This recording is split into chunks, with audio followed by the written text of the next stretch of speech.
Hello to all of you from around the world. I want to welcome you to a great edition of Soulivity today. We're broadcasting live from our studio right here in the nation's capital, Washington, D.C., and on KMET 1490 AM radio in Southern California. My name is Brian Wesley Johnson, and I'm so glad you're here with us today, and I hope you're having an amazing week after the holiday. I'm joined today by the host of Consciously Awesome Living, Sheila Applegate. Hello, Sheila. Hi, Brian. Good to be back. Good to be back. Well, first and foremost, how was your holiday? I mean, we've been taking a respite as we need ourselves from doing the Mhm. live shows, but we're back doing live shows today. So, what have you been up to over the holidays and then after that? Yeah, we had a wonderful Thanksgiving. I hosted it here, and my niece who had been deployed came home the Wednesday before Thanksgiving, so it was Oh, very wow. exciting to be together. Yeah. So it was really a great Wow. celebration. Yeah, how about That's you? amazing. Well, we actually took the train to Boston to see some of my wife's family who lived there, as well as her father that actually flew in from Jamaica. And then he came back Nice. with us on the train. I love the train ride. Oh my gosh. Yeah. It's so beautiful, especially going through New England. Hmm. You go from here in DC to New York, and then once you get past New York and you're going into Connecticut, I'd say about 75% of that ride all the way up to Boston is along the Atlantic coast. So you go in through Oh, Mystic nice. and New Haven and all that, and it's just amazing. It's so beautiful there. But we had a great trip. We ate a lot. Oh my goodness, we ate a lot. A lot of the food was like amazing. And then we came back home, and then back into the thick of it here, which is fine by me. Right? When you do what you love, it's not hard to get back. Absolutely. And speaking of doing what we love, we have such a very special and important show today. We're going to be talking about um, love, grace, and compassion during the loss during the loss to suicide with someone special who I'm about to introduce in just a second. Sheila, this is a such an important topic. We were talking offline Mhm. about this, um, before we came on today, and there's such a stigma around suicide in general and in mental health more broadly, but suicide specifically, that people who are contemplating suicide, or people who have been affected by the loss of someone who you did suicide, transitioned through suicide, they don't even seek out support. And so, Mhm. I think, as we were talking, I think all of us are hoping that one of the important things that happens out of this is that people get the support that they need. And we'll have some resources that we're going to be sharing with you a little bit later, everyone. Um, but we just wanted to make sure that we let people know that, listen, you're not alone, um, and that that there are resources that are available for all of us, when we're going through difficult times, especially things like contemplating suicide. So just want to let people that we love you, we see you, and we're here to support you. I guess we got to get to our special guest for today, huh? Yeah, I think that's a good idea. Let's learn more about her right now. Renee HAGER-SMITH is a mindful living coach, speaker, and workshop facilitator. In 2021, after losing her husband to suicide, she had to call on every tool and technique she gained from over 10 years of yoga training, mindfulness based stress reduction, Reiki, workshops, retreats, classes, and tons of real life experience of healing through self care to survive. But what she learned is that she can still thrive. She can still live a joyful, healthy, and balanced life. Now she helps people who are on their way to being burned out, stressed out, or overwhelmed with their lives, with their jobs, parenting, and life responsibilities, to find practical and mindful ways to practice self-care, self-love, and self-compassion, and reconnect their inner self so that they can learn to thrive as well. And so, with that, it is our pleasure to welcome RENEE HAGER-SMITH to Soulivity today. Hello, RENEE. How are you? Good, good. Hello, Brian and Sheila. Good morning. I'm so excited to be here with you talking about a topic that's just very personal, but also such an important topic to bring out into the open. Wow. Thank you for being here again. As I said before, such an important topic that we're talking about today. Um, I know we're going to talk about leaning into the discomfort of when all of this happens, but I want to make sure that we're framing this for our audience so that they know your story and how you got involved. Can you tell us a little bit about this, when this journey began for you, with your husband, and that experience for yourself? Yes, absolutely. I'm happy to share. So, I want to kind of go back in my mindfulness journey because that actually has to do with my husband's dealing with mental illness. So, about 9, 10 years ago, I was in a really difficult place in my life. My husband was dealing with an untreated and undiagnosed mental illness, and our home life was very chaotic. There was emotional abuse, verbal abuse, never really knew what was going to happen when I got home. At the same time, at that point in my life, my son had been going through a lot of challenges in school. He was in 4th grade, had just been diagnosed with ADHD, and at the same time, I was working in a corporate job where I was available 24/7. So I realized one day as I was walking out the back stairs of the office with my head down that I was actually doing that so I wouldn't talk to anybody. So I wouldn't have to look at anyone because stress had just crushed my soul. And I knew that I Wow. had to make a change. And one of the reasons I wanted to bring that up too is because sometimes living with somebody who is dealing with a lot of mental health challenges can also be really draining and stressful for yourself. So finding that way to find self care and self compassion for yourself in those moments is also really important. So I started a journey at that point in time. I took one yoga class, and that kind of started this huge journey because connecting to that community and to myself, mind and body again brought me to a little bit more of a balanced place and I wanted more. So from there, I took workshops and yoga teacher training, which brought me to a new place in mindfulness and meditation that I hadn't really experienced before, and also yoga philosophy. So from there, over the next several years, I got trained in a BSR meditation, mindful self compassion as a Reiki master.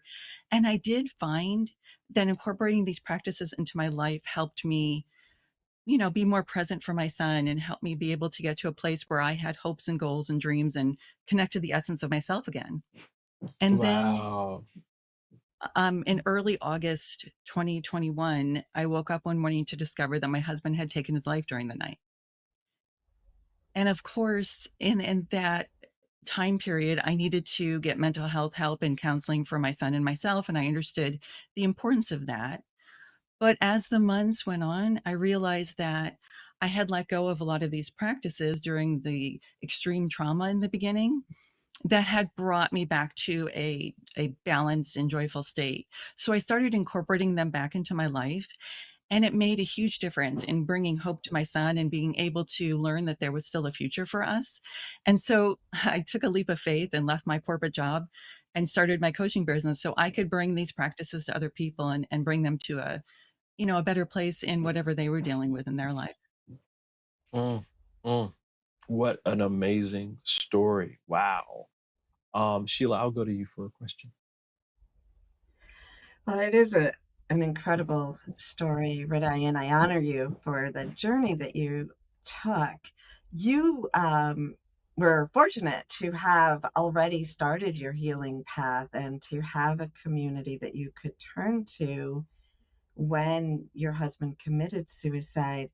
But even with that, I know there's a discomfort that comes in part from the stigma of suicide. Can you talk a little bit about that discomfort and what was supportive of you for you during that time? Yes, I think that that word discomfort is very important because there just seems to be a discomfort in general in talking about suicide. But I want to challenge the society as a whole and really listeners to think about having and leaning into that discomfort, but being okay with still discussing it. I think that Mhm. not everything in life is easy to talk about, but if we're trying to come at it from a frequency of love, we can be in a place of discomfort, but still talk to somebody in a loving and compassionate manner. So in my case, in the beginning, it was hard. It was hard for me to even talk about it. I can remember um, getting on the phone with my mother to take walks because I didn't want people around my neighborhood to ask me questions. It was that uncomfortable in the beginning. And of course, in the beginning, there's a lot of fight or flight that you're dealing with, right? But I think if we could look at it from a space of it's okay to be uncomfortable with a conversation, but still have that conversation. Mhm. What type of uncomfortable conversations felt supportive to you during that time? I think that the most important thing for me was people being present and allowing me to share whatever I felt in my heart, even if it was painful, even if it was hard to hear, with no judgment, without Mhm. having to ask a lot of questions that maybe were difficult or intrusive. I think that it's important to just know somebody's there to listen. So for me, what helped me get through the discomfort was sharing openly some of the pain and some of the trauma that I had been through with somebody just as had a listening ear there for me. Mm. Mhm. That makes a lot of sense. You know, So, that sense of not feeling alone, right? And Right. that feeling of I can just be in this moment without judgment, without someone telling you, well, that's not the way you're supposed to do this, you know. Well, and I Must think have, that yeah. also other losses, maybe are a little bit easier for folks to deal with. So, um, when we look at suicide as a loss, just thinking of it as any kind of loss that somebody has had, it's still the Mhm. same grief, and it's still a grieving process, and allowing them to grieve however that works for them. There's Yeah. no timeline for grief. Right. Right. Right. And Right. that Right. isolation that you were talking about, Brian, is an important piece of that, and just knowing that they're not isolated. Wow. Again, I'm so glad that we're talking about this today with both of you. We're going to take a quick pause. We're going to stay on this topic, but when we come back, we're going to talk to you, Renee, especially about, when people around us can affect how we feel about ourselves, and especially if it's in a more judgmental way. So we're going to talk about Mhm. that, and how we can set up some boundaries during this time, which is also vitally important. So everyone, we're going to stay tuned. We've got more Soulivity today with Renee HAGER-SMITH as we talk about love, grace, and compassion during a loss to suicide. So we'll be right back in about 2 minutes. Hi there, this is Brian with Soulivity.com. I want to share some exciting news about our new Aspire Academy by Soulivity. Now, you probably want to know what the Aspire Academy by Soulivity is. Well, it exclusively connects you with people around the globe and who share the intense desire to improve themselves and create a better life for themselves today. There's classes, there's workshops, there's live events, and even more exclusively just for you.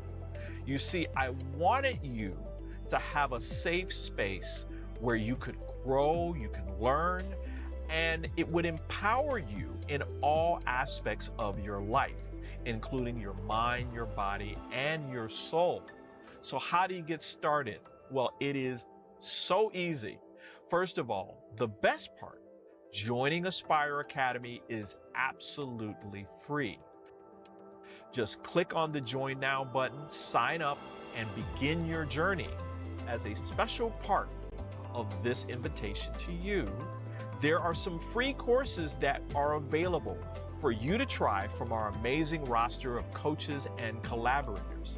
It's our way of saying thank you for all of your support and being with us along our journey of expansion.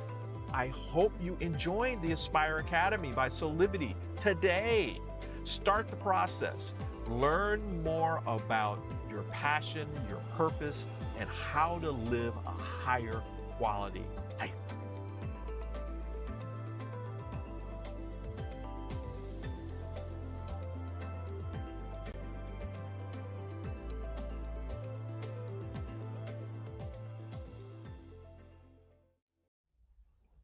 Hey, we are back with more of Soulivity today, where we are talking about love, grace, and compassion during a loss to suicide with mindful living coach Renee HAGER-SMITH. And also back with us is my lovely co-host Sheila Applegate. Just want to remind everybody that if you are having difficulties, please seek out some support. You can call the 988, which is the Suicide and Crisis Lifeline that's available to everyone across the United States. And so let's talk a little bit more about this subject. Renee, I think one of the important things that I think that came out of your story was like boundaries, right? Like Right. it's okay to have boundaries as you're moving through this process of grief.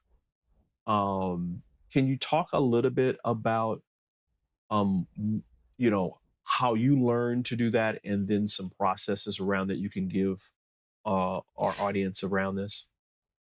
Yes, absolutely, Brian. And I think what's important as a survivor or loved one is that, and as we have up on the screen, not allowing other people's feelings of shame to become your own. And I think that's where part of that boundary comes into place, because as I travel around and speak on this topic and share my story, I have people come up to me all the time after and talk about, and honestly, you'd be surprised the number of people who come up to me. So lots of people are affected by suicide.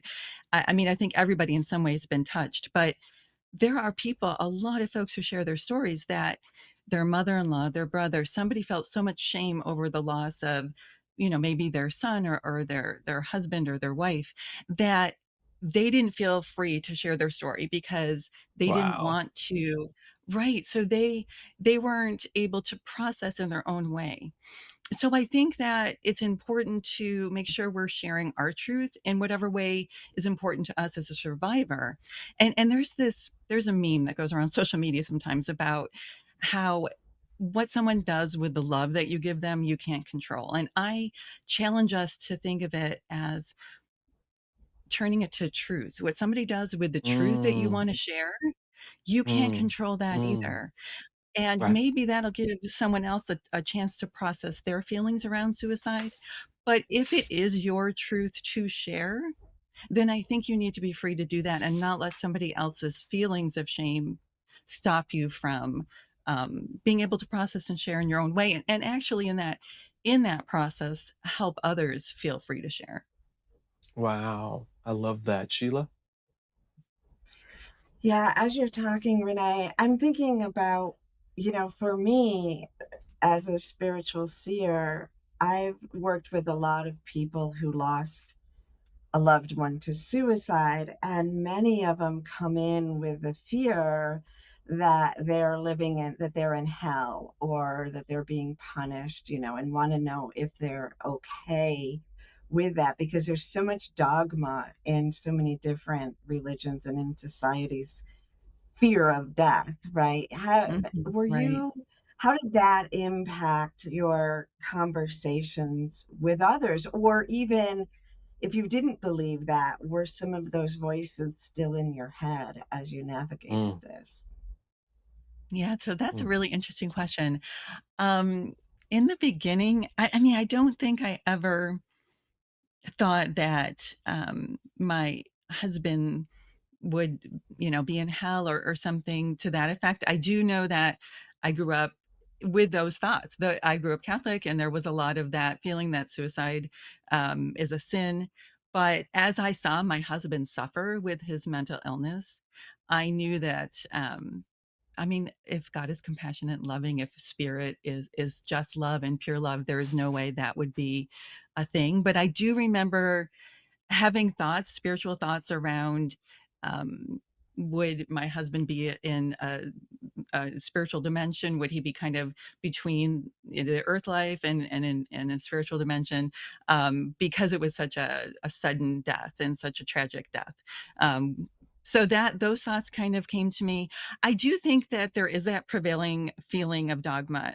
When I talk about suicide very openly, and the fact that I have come to a place of acceptance around my husband's suicide, I think that's really hard sometimes for people to understand because of that feeling that, there is that shame around the death. right, Mhm. right, right, right.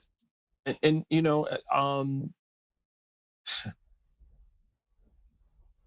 I think the shame is in part what we're taught from society that we should Mhm. be feeling. Again, we talked about the religious aspect of the doctrine and the dogma and this kind of thing, and all of the negative connotations around suicide, you know. Um, but in truth, all of that happened for a reason. Sometimes it's beyond our physical understanding, Mhm. but that doesn't mean that we can't get to a point, as you said, of acceptance. And that helps us move through and empower ourselves to do the things that we were meant to do in our lifetime, in this life today. Um, wow, this is really opening me up a lot in terms of just emotionally.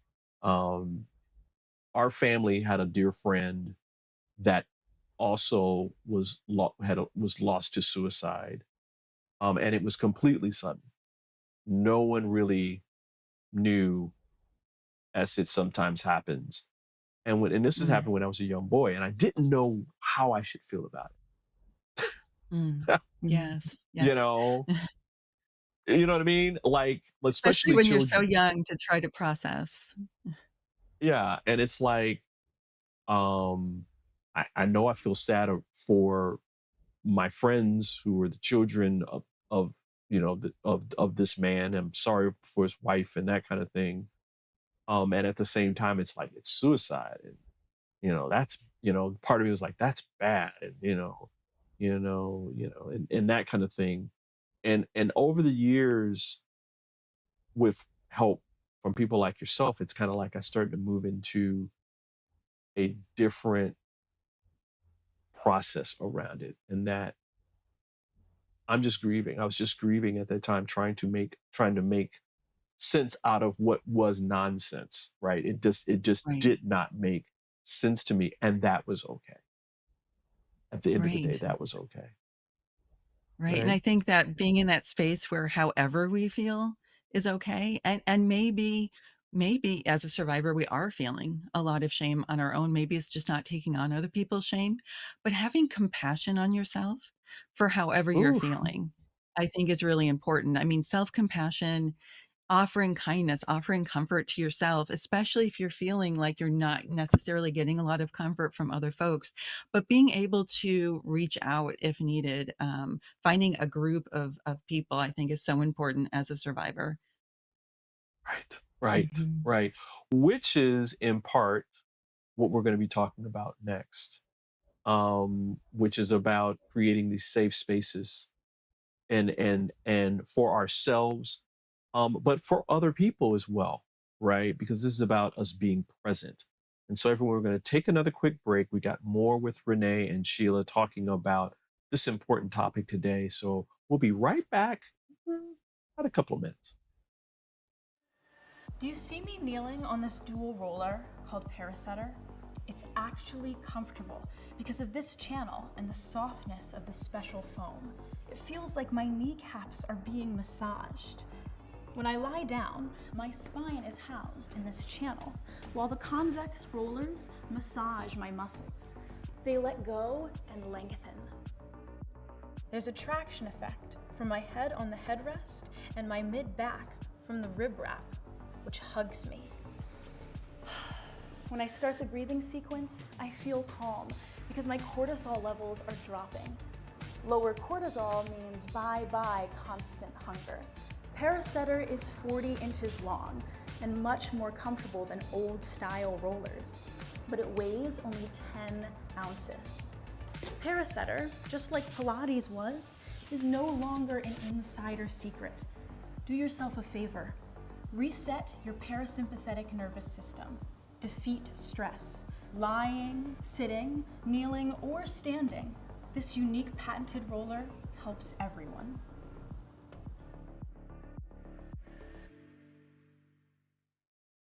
Six years ago, when I started Soulivity, my vision was to support everyone in improving their life through the discovery of their passion and purpose, so they could become the best version of themselves, to battle fear and ignorance, and create a better world today. Get inspired to live your passion and purpose. Visit Soulivity.com now. Hey, we're back with more of Soulivity today. We are talking about love, grace, and compassion during a loss to suicide with mindful living coach Renee HAGER-SMITH. And also back with us is Sheila Applegate, the host of Consciously Awesome Living right here on Soulivity TV. We just ended the last segment talking about giving ourselves self-love, being compassionate with ourselves. I see this all as giving ourselves a safe space to grieve. And Right. I just think that it is probably the most important thing to do. Like, start there and then add on the other pieces, right? Because that becomes your refuge when things are Right. happening. Give me your story around this, Renee. So I think when we look at creating a safe space for ourselves as well as others being present for us, the real important part of that is being present, either being present for ourselves or others. I've had folks come up to me and ask how they should respond to a loved one they know has just had a loss from suicide. And what I think happens is that discomfort often causes people to not contact them at all. I mean, Oh, I have friends who are suicide loss survivors who share stories with me about being in a park, being in a grocery store, and their friends will literally cross the store and not talk to them. And I know it's just because they're uncomfortable. And I think just being present is important. I shared with one woman recently who she had a family member who had a loss from suicide, and she's like, I haven't reached out since the services because I don't know if they want to talk about it. But I don't think you need to reach out and ask if somebody wants to talk about it. I think you just need to say, hey, how are you? I'm here. Do you need anything? I'm present for yeah, you. And I yeah, think that, yeah. it's interesting, I had 2 friends. One was across the country and, in Colorado, and one was a colleague of mine who every single day for, like, almost a year would send me, a morning text or message in Messenger just saying, "Hey, love you. Hey, this is a loving message for your morning to start the Mm, day." And mm, there wasn't any talk about loss, which you certainly can feel free to do, but it was just love. And I think being present with that love and grace and just letting someone know you're there. And the truth is, as a survivor, in those first few months, you might not even know what you need. So you might need to keep coming back and being more specific, like, Did you want somebody to come over and sit with you? Would you like to take a walk together? But being Right. present for yourself and others, I think, is really the important piece of that. Sheila, what are you thinking about all of this?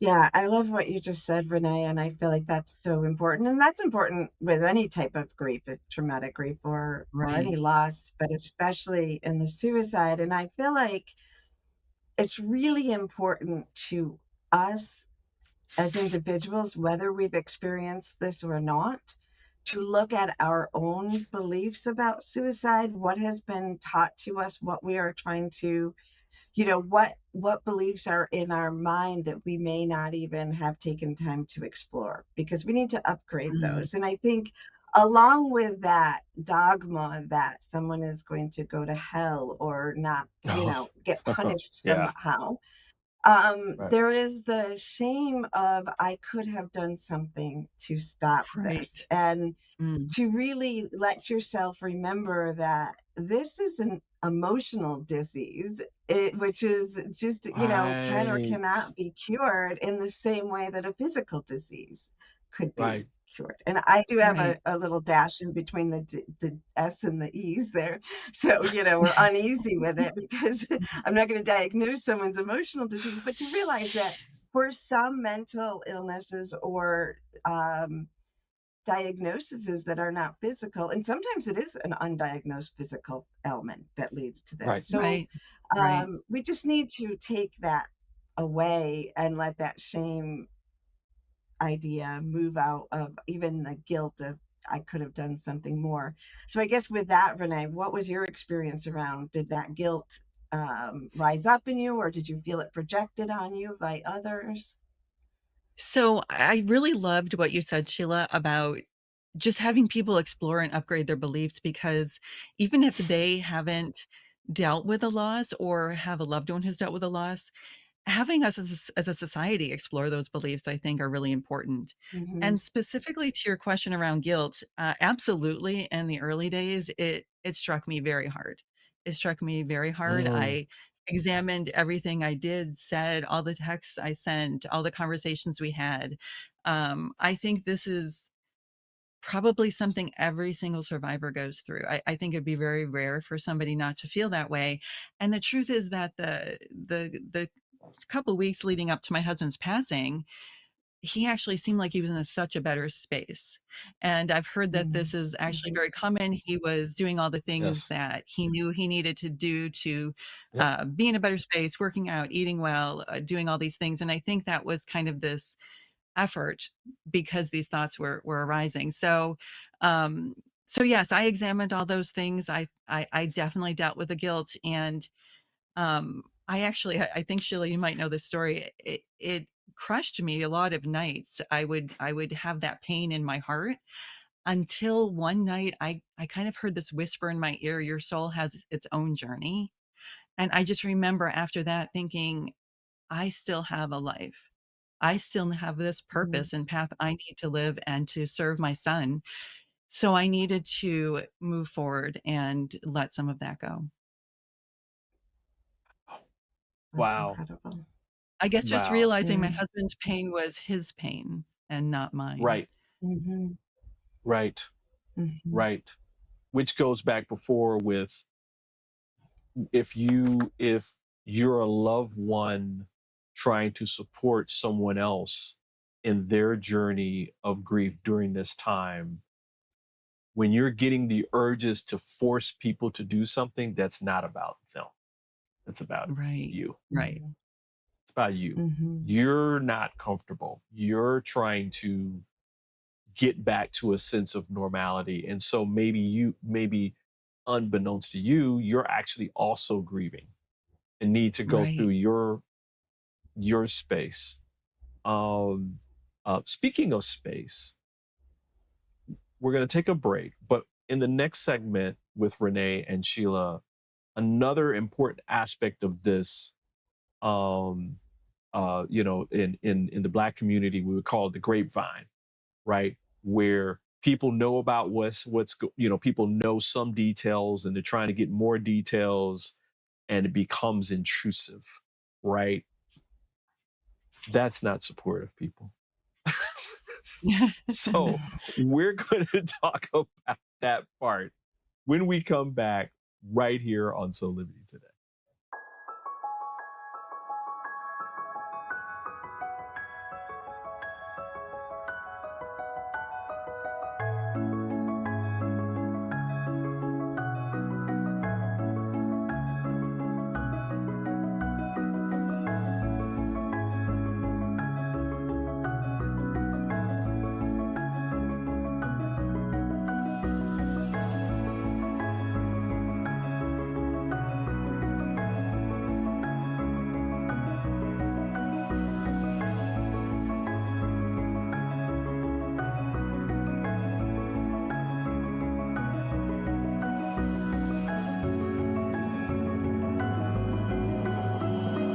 You can find all of the Satana products at our Go shop at go.soulivity.com.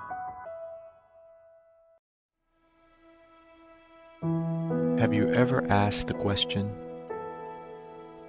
if I was to be anything, what would I be? Regardless of money, regardless of status, beyond popularity and fame. Living your passion, feeling your life has purpose. Soulivity is a space to nurture that which lives in all of us. A place where work can become play, and doing what we love creates the dreams of a lifetime.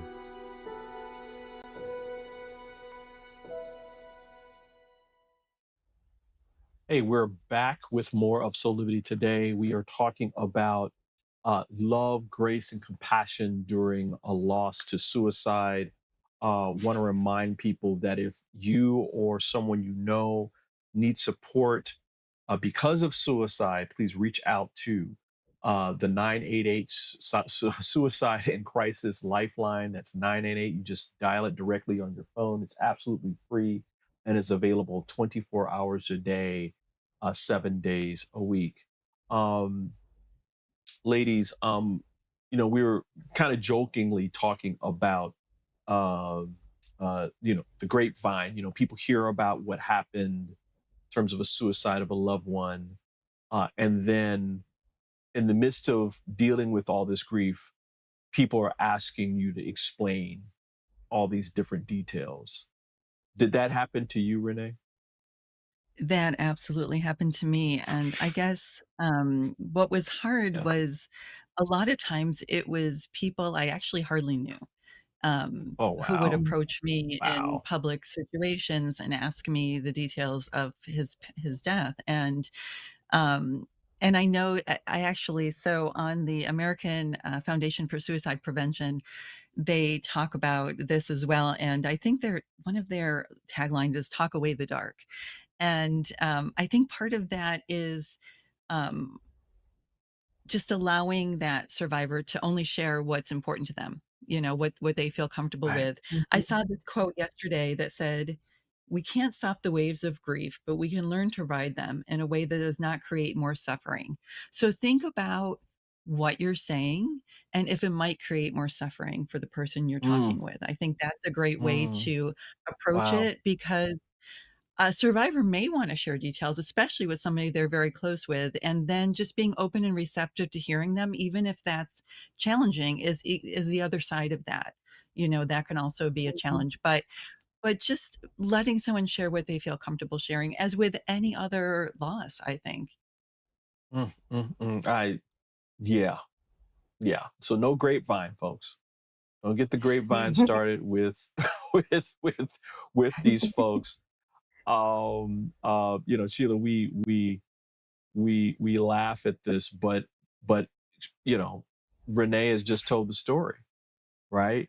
Of Right. people coming in and probably needling and, oh, I didn't mean to, you know, upset you. I just wanted to know all the details or whatever it is. Yeah. Um, I want to ask Renee, do you have a lot of, or maybe together we can all think about it, but is there like a one line that you learned to just put people in oh their yeah, that's place good. during that? I like You it. know, is it just, I don't want to talk about that? Or can we give that to somebody to just put in their pocket if they need that? What would you I say to? literally would just say, "That's not something I'm comfortable sharing." Perfect. And that was it. Nice, And then I would nice. stop and walk away if I had to, but that was my one line. I'm not that's not something I'm comfortable sharing. And I think that's fine in anything in life if we're not comfortable, right? That goes back to Right. sharing our truth. And Yeah. if our truth is not to share that, then we don't have to. We don't owe anyone that explanation. It's privacy for yourself and it's privacy for the person who died. You know, Mm-hmm. that's a heck a lot better than go away.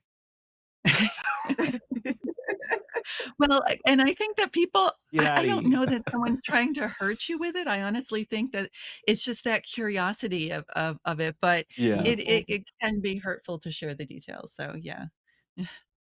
Well, it's my guess is when people were asking you this, um, and maybe you didn't want to talk about it, maybe you did, but then you're reliving the experience all over again, right? You're Right, bringing it right. back to front and center, um, um, when maybe that's not the most supportive thing for you right now, right? I agree, and also I Um, had a son who was in high school, and what I share is out in the public as well, Mm-hmm. and I feel like that might not be Right. right. what he wanted to share, and I have to be R- r- cognizant of that as well. That's a really, really, really, really good point, right? Mm-hmm. That I think we as parents, I think when we're going through the grief, um, maybe sometimes we think that our grief supersedes our children's grief, who also are going through the process with us, right? Right. And we don't know how to reconcile that part. Can you talk a little bit about, how, either how you've dealt with things, that kind of situation, or with other parents that you've coached and counseled through this process? Right. I feel like, that is a huge challenge. Having to let my son know this happened even was one of the hardest times of my entire life. But I felt like Mm-hmm. us being a team, I just kept telling him we're a team through this and sharing my feelings honestly with him so that he knew that he could share his as well. And also just letting him know that, and there's a fine line because I think your children want to support you, but also take care of you in those moments because they're not Yeah, used to yeah, seeing you in that state of grief right, and pain. And so just also letting them know that we're both taking care of each other, but you don't have to feel that responsibility, right? You don't have to feel that right. responsibility. And Mm-hmm. that's a tough one, I think. That's a tough one. Yeah, yeah. Yeah, I that's mean, good. Important. I know, until I got reformed later when my father was in his second life, because in his first life he was, don't forget when I'm gone, you're the man of the house. You need to be taken care of, da da da da da da da, right? And that's a heck of a lot of responsibility, especially in the situation like this, right? I don't know Right. how I would have dealt with that. I mean, my mom would have become my complete responsibility. Um, as opposed to today when my father did pass, and he didn't transition through suicide, but he did transition. I knew I needed to grieve, but my mom needed the support from me more than I needed to grieve at that moment in time. And so, Right. because she needed that bridge, right? She needed that bridge. But to your point, we were still a team. Right. And so Right. Being that team. being a team, and our family just kind of rallied around each other, which is what we would normally do. So I love that. I love that, Renee. So everyone, when this happens, rally for each other, you I know? wanna bring up Yeah. a Yeah. small point before we, go to break too, is Yeah. Yeah. your pets also grieve. with the kind Oh of sudden man, loss. yeah, they And I do. think that our pet, Yeah, they because he was part do. of our team too, and he grieved really, really hard for a very long time. So, Mm, so just like remembering you're all a team, even your pets, because there's Oh, a lot of yeah. uh, around suicide loss. There's a lot of dramatic physical things that happen in the house, whether it's people coming and going, or even honestly the authorities come and go. I mean, there's a lot of things that you don't think about, and it's hard on the pets as Mhm. well, so remembering that. absolutely, absolutely. Nice. Well, listen, fantastic conversation. Listen, everyone, we're gonna just take a quick short break, but we've got more Soulivity today coming up, so we'll be right back in just a few minutes. Would you like to be one of the first people to experience mental freedom? Mental freedom is a coaching practice with 6 core principles: improving hope, self-efficacy, optimism, resilience, and general well-being. Mental freedom only takes 6 sessions. It is designed to give you the tools you need to help yourself. It can help with any situation: relationship problems, past trauma, career decisions, parenting challenges, addiction, and mental health concerns.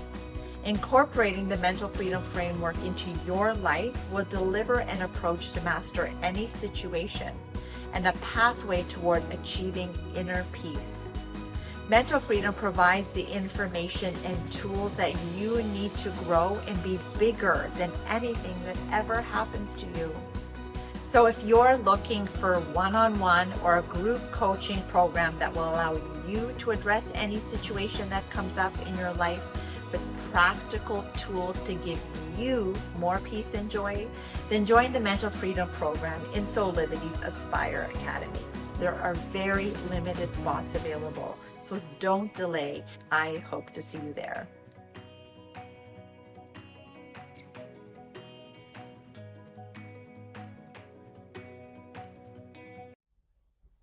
All right, we are back with more of Soulivity today. Why don't we get to some Soulivity shameless plugs? Um, I guess Renee, we'll go to you first because you have a fantastic website with a whole lot of resources for folks. Can you talk a little bit about some of the services that you're offering and even some things that are coming up? Yes, absolutely. So I do offer one-on-one coaching and group coaching. I have a group coaching class starting in January. And if folks are interested in working with me, I do offer a free consultation on Zoom, so they can sign up right at my website at Mhm. reneehagersmith.com. And locally in Central New York, I have some workshops coming up in January that will soon be up on my website as well. Fantastic. And I'm trying to get this so we can show your website. But before we do that, I know, Sheila, you've got an outstanding program that's coming up called Fractal Illumination. You've done it before, and you and Zach are doing it again. Can you talk about that a little bit? Yes, fractal illumination is a energy technique that will harmonize you during this chaotic time. So this works for you on the emotional, physical, and spiritual level, and it just brings you into harmony, kind of levels you up during this time of transition in our world and through many people's individual path. And you can learn about that at SheilaApplegate.com. Our next one is on December 16th, Perfect. It's a and we perfect hope you'll Christmas be there. gift. Yeah. Perfect Christmas gift. I love Gift it. I to love it. yourself, and I will be there, Sheila. Nice. Yes. And here's Renee's It is a gift to beautiful yourself. Very website. pampering. So go check out Renee Hargard-Smith again at reneehargard-smith.com. Wow. I'm loving this show. I'm loving this show so much. We're running out of time.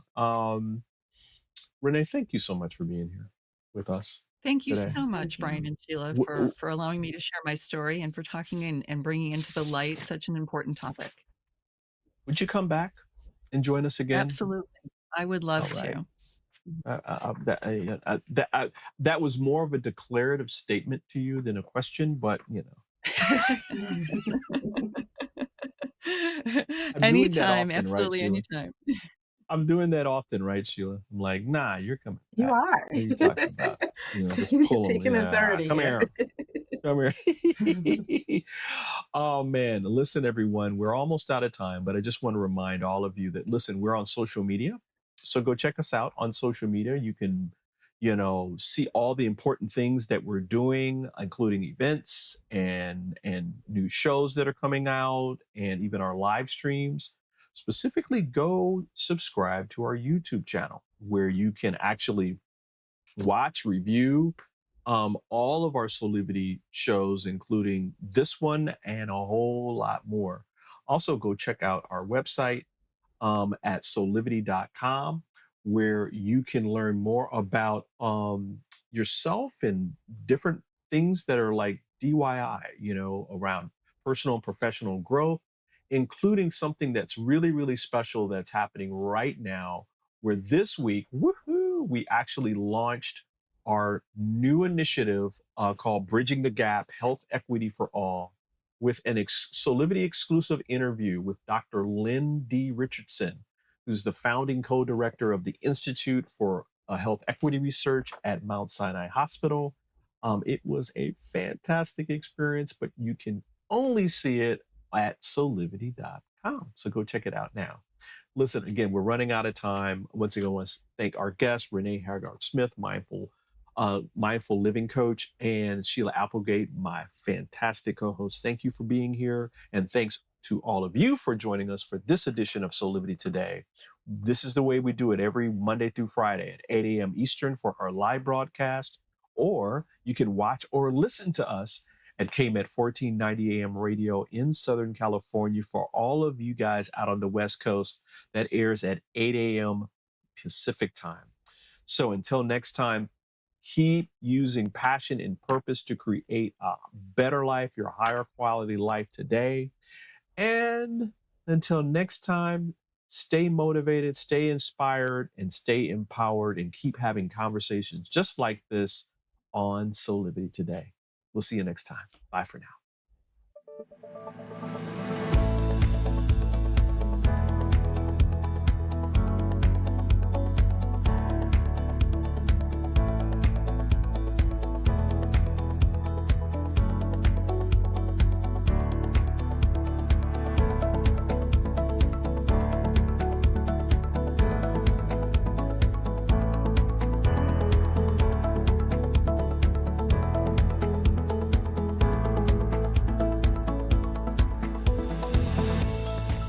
This work is subject to copyright owned by Affinity Global LLC. Any reproduction or republication of all or part of this is expressly prohibited unless Affinity Global LLC has explicitly granted its prior written consent. All other